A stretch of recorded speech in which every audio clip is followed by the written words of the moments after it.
하위 도메인, 애드센스 펍밴 이런 건 꼭 공부해야 될까요? 사실 검색 유입 기반으로 블로그를 키우시는 분들은 전혀 공부할 필요가 없는 내용들입니다. 안녕하세요, 아레나입니다. 아이러니하게도 티스토리 수익화 관련 공부를 많이 한 사람이 오히려 시간이 지날수록 공부를 안 하고 그냥 티스토리를 하는 사람보다 검색 유입 실적이 안 좋고 오히려 슬럼프에 빠지는 분들이 많습니다. 왜 그럴까요? 단기간에 고수익을 내기 위한 수익형 블로그 방식으로 기술적인 요소만 많이 공부하신 분들은 시간을 들여서 직접 글을 쓰는 분들이 거의 없습니다. 블로그를 하고 있지만 글쓰기와는 점점 멀어지는 분들이 많습니다. 물론 애드센스 수익을 잘 내시는 분들 중에 이렇게 기술적인 수익화 방식을 잘 사용하는 분들도 있습니다.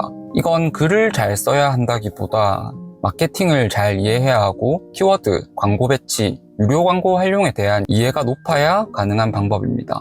이런 방식은 초보도 단기간에 큰 수익을 맛볼 수 있다는 장점이 있지만 반대로 얘기하면 1년, 2년 이상 이런 방식으로 오래 한다고 해도 나중에 처음 시작하는 초보에게 쉽게 상위 노출 자리를 뺏길 수 있다는 단점도 있습니다. 티스토리 블로그를 시작하면서 별도로 수익화 관련 공부를 하지 않고 다른 블로그 경험이 있는 분들은 티스토리는 좀 다르게 해야 되나? 하고 고민을 하기도 하지만 일단 그냥 원래 쓰던 대로 본인의 글을 같이 쓰는 분들이 많습니다. 그냥 네이버 블로그 하듯이 하기만 해도 기술적으로 좀 아쉬운 면은 있지만 글이 쌓이면 보통 네이버, 구글에 어느 정도 노출이 됩니다.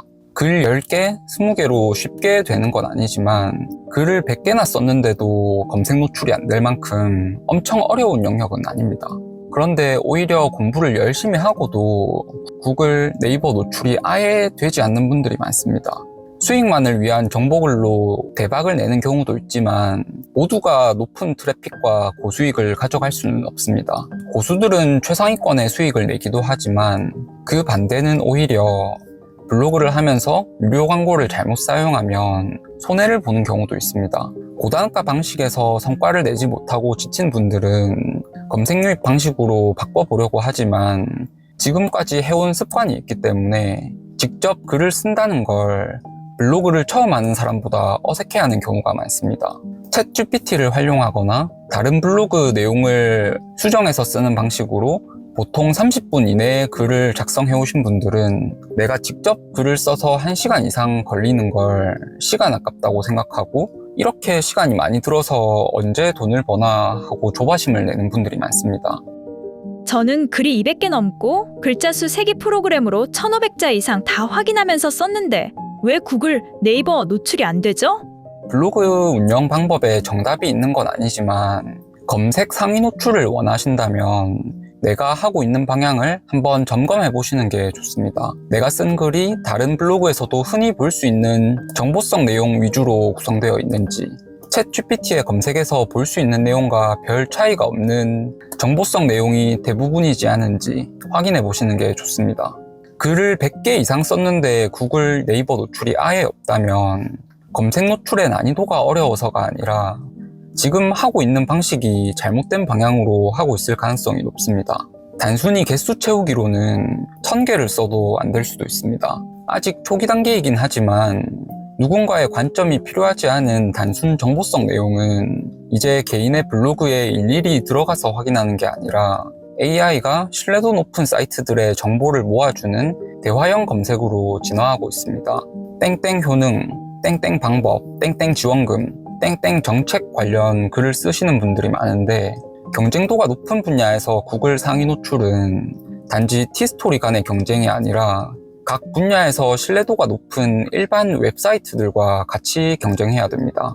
예를 들어서 사과의 효능을 검색하면 건강 분야에서 신뢰도가 높은 일반 웹사이트가 많고 티스토리가 나오기도 합니다. 하지만 URL부터 건강 분야를 다루는 걸로 목표를 잡은 포스팅이 1000개가 넘는 티스토리와 순위 경쟁을 해야 됩니다. 검색량이 높은 분야라고 해도 보통 상위 4개 사이트 선에서 필요한 정보를 다 찾을 확률이 높기 때문에 내 글이 상위에 노출되기 전에는 검색 유입이 거의 없을 수 있습니다. 물론 저렇게 4등 이내에 들어가는 사이트는 큰 유입을 가져가겠지만 소수를 제외한 대부분은 그럴 수 없다는 말입니다.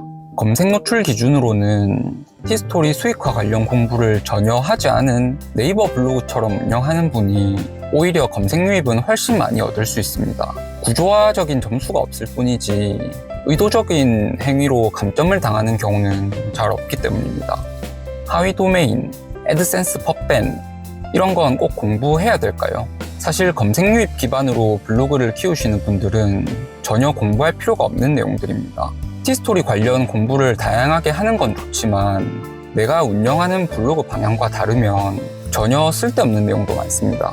대출, 지원금, 금융, 부동산 등 검색 트래픽을 위한 정책, 방법 관련 정보를 주로 다루는 글이 대부분이라면 구글, 네이버 검색 노출은 거의 없는 게 맞습니다. 이미 같은 내용이 다른 블로그에도 수백 개, 수천 개씩 있는 내용이기 때문입니다. AI가 많은 것을 대답해주는 수준으로 발전하고 있습니다. 기존에 있는 자료를 잘 정리해주는 건 AI가 대체하고 있고 정보성 블로그들의 노출은 점점 줄어들고 있습니다. 하지만 본인의 관점을 쓰는 블로그는 상대적으로 노출의 기회가 더 많아지고 있습니다.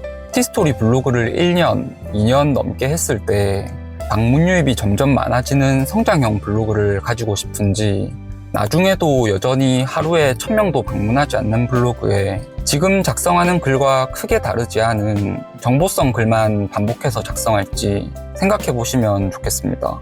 구글, 네이버에서 검색 상위 노출이 진입장벽은 있지만 인정받기 시작하면 그만큼 블로그를 마음 편하게 꾸준히 할 수 있는 큰 힘이 돼줍니다. 블로그를 길게 보고 하시는 분들은 수익이 크지 않은 초반 시기를 잘 이겨내셨으면 합니다. 오늘도 영상 봐주셔서 감사하고 좋아요 한번 부탁드립니다.